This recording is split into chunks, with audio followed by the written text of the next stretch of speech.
আচ্ছা, কে বেশি ভালো থাকে, যে ঠকায় নাকি যে ঠকে?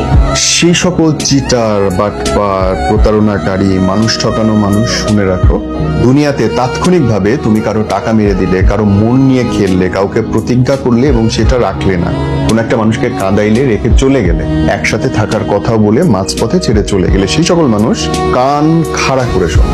তাৎক্ষণিকভাবে সেই মুহূর্তে তুমি ঠিকঠাক জিতে যাবা, তবে তকদির, ভাগ্যের কাছে এবং উপরওয়ালার কাছে তুমি হেরে যাবে। আর এমন ভাবে পড়বা, এমন ভাবে প্রতিশোধ তোমার লাইফে আসবে, এমন ভাবে তুমি বিধ্বস্ত হবা, ওই মানুষটা, যেই মানুষটাকে তুমি হারাইছো, যেই মানুষটা তোমার কাছ থেকে কষ্ট পাইছে, যেই মানুষটা প্রতারণা শিকার, সে ততদিন আল্লাহর রহমতে সুস্থ, স্বাভাবিক, সমৃদ্ধশালী হয়ে দাঁড়ায় দাঁড়ায় তোমার পতন দেখবে। সো যারা ঠকাচ্ছ, সাবধান। যাকে ঠকানো হয় জিতে যায় সে, যে ঠকায় নিয়তির কাছে